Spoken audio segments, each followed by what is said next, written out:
Assalamualaikum warahmatullahi wabarakatuh. Perkenalkan, nama saya Nisrina Syahira, dekan NIM PO 713902501159. Di sini saya akan mempresentasikan laporan akhir praktikum farmasi fisika yang mengenai pengaruh penambahan pelarut campur terhadap kelarutan asam benzoat. Pengaruh penambahan pelarut campur terhadap kelarutan asam benzoat. Tujuan dari praktikum ini adalah mahasiswa mampu mengetahui pengaruh pelarut campur yang terdiri dari 40 ml aquades, 30 ml etanol, 20 ml propylenglikol, dan 10 ml gliserol terhadap kelarutan asam benzoat. Secara sederhana, tujuan kita adalah membuktikan apakah penambahan co-solvent seperti etanol, propylenglikol, dan gliserol ke dalam air dapat meningkatkan kelarutan asam benzoat dibandingkan jika hanya menggunakan air biasa saja. Sebelum masuk ke prosedur, saya akan menjelaskan sedikit dasar teori yang melandasi praktikum ini. Kelarutan atau solubilitas adalah kemampuan suatu zat terlarut untuk larut dalam suatu pelarut. Dalam farmasi, meningkatkan kelarutan zat aktif adalah hal yang sangat penting karena zat yang tidak larut tidak bisa diserap tubuh dengan baik. Ada banyak faktor yang mempengaruhi kelarutan, antara lain pH, temperatur, jenis pelarut, ukuran partikel, dan konstanta dielektrik pelarut. Disinilah konsep co-solvent berperan.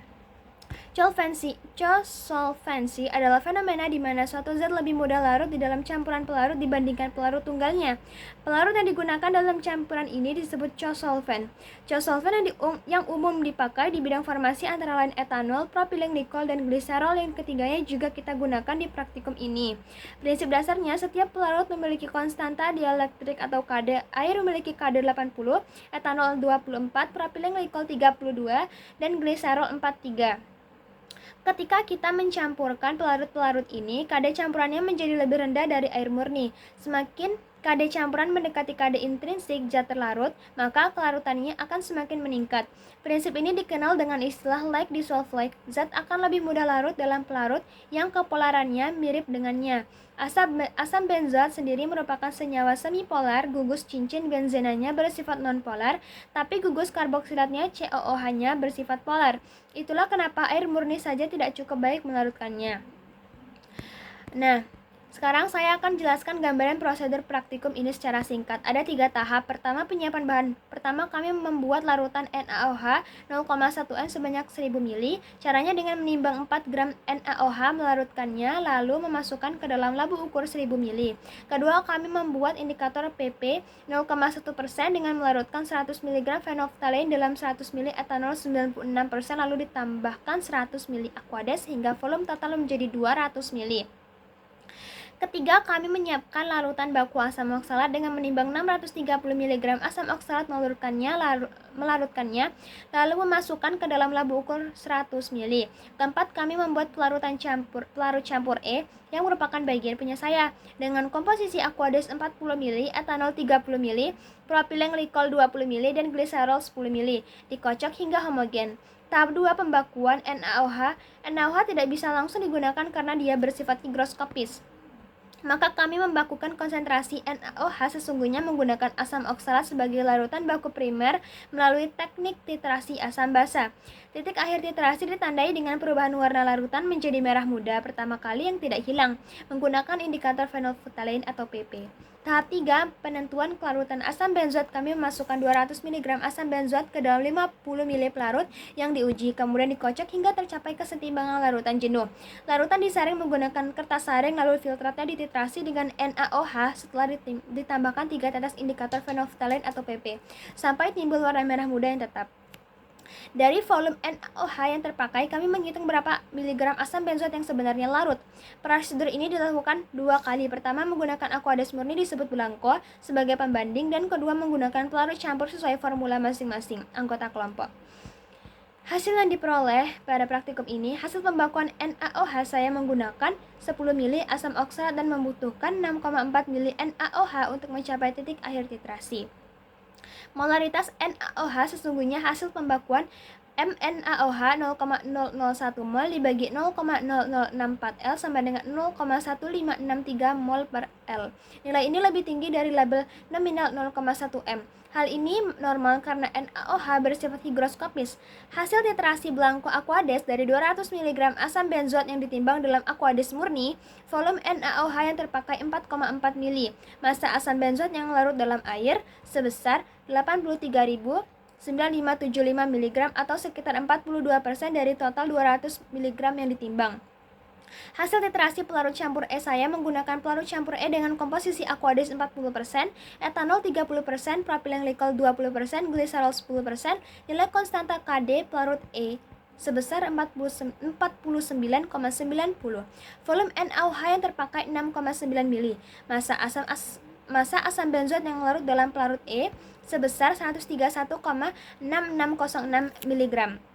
Perbandingan pelarut-kelarutan asam benzoat aqueous murni 83,9575 mg pelarut campur E 131,6606 mg, peningkatan 47,70 mg dari seluruh anggota kelompok. Pelarut E milik saya menghasilkan kelarutan tertinggi di antara 7 pelarut campur yang diuji. Sekarang kita masuk ke bagian pembahasan mengapa NaOH perlu dibakukan. Hasil pembakuan menunjukkan molaritas NaOH sesungguhnya adalah 0,1563 mol per L, lebih tinggi dari nilai nominal 0,1 m yang tertera. Perbedaan ini wajar karena NaOH bersifat higroskopis, mudah menyerap uap air dan CO2 dari udara, sehingga konsentrasinya dapat berubah seiring waktu. Inilah mengapa pembakuan wajib dilakukan sebelum titrasi sampel, agar hasil perhitungan kelarutan akurat dan dapat dipercaya. Dari 200 mg asam benzoat, hanya 83,9575 mg yang larut dalam aqueous murni, atau sekitar 42%. Jika dibandingkan dengan literatur Farmakope Indonesia edisi 3, asam benzoat suka larut dalam air. Kelarutannya sekitar 1 gram dalam 300 ml air pada suhu kamar atau setara dengan lebih kurang 166,5 mg dalam 50 ml. Nilai yang saya peroleh 83,9575 mg lebih rendah dari literatur. Perbedaan ini kemungkinan disebabkan oleh penyaringan yang kurang sempurna sehingga sebagian partikel asam benzoat ikut tersaring sebelum dititrasi. Waktu pengadukan yang kurang lama sehingga larutan jenuh belum tercapai sepenuhnya. Suhu praktikum yang tidak terkontrol ketat, padahal kelarutan asam benzoat sangat dipengaruhi oleh suhu. Kemudian, pelarut campur es secara signifikan meningkatkan kelarutan asam benzoat dari 83,9575 mg menjadi 131,6606 mg, naik 56,8%. Mengapa bisa meningkat? Ini bisa dijelaskan melalui dua prinsip utama. Pertama, prinsip kosolven asam benzoat adalah senyawa semipolar, gugus cincin benzenanya nonpolar, sedangkan gugus karboksilatnya COOH-nya polar. Aqueous murni dengan KD sama dengan 80 terlalu polar untuk melarutkan bagian hidrofobik asam benzoat secara optimal. Ketika kita tambahkan etanol, propylene glycol, dan gliserol, KD campuran turun menjadi 49,90, lebih mendekati polaritas intrinsik asam benzoat yang diperkirakan sekitar KD 25-35. Akibatnya interaksi antara molekul asam benzoat dengan campuran pelarut menjadi lebih kuat, sehingga lebih banyak molekul asam benzoat yang tersolvasi dan berhasil larut. Kedua mekanisme kerja masing-masing kosolven etanol KD sama dengan 24 menurunkan tegangan permukaan dan mengganggu jaringan ikatan hidrogen air, membantu melarutkan bagian hidrofobik asam benzoat. Propylene glycol 32 sama KD sama dengan 32 membentuk ikatan hidrogen dengan gugus COOH sekaligus berinteraksi dengan bagian hidrofobik melalui rantai propilnya. Gliserol KD sama dengan 43 bersifat viskos dan higroskopis, berkontribusi menstabilkan larutan dan mempertahankan kelarutan. Kombinasi ketiga cosolven ini menciptakan lingkungan pelarut yang lebih kompatibel dengan sifat amfifilik asam benzoat. Ini selaras dengan prinsip like dissolve like dan pernyataan Martin dalam Physical Pharmacy dan Pharmaceutical Science 2011 yang menyatakan bahwa kosolven mampu meningkatkan kelarutan zat semipolar secara signifikan melalui penurunan KD campuran hingga mendekati KD intrinsik zat terlarut.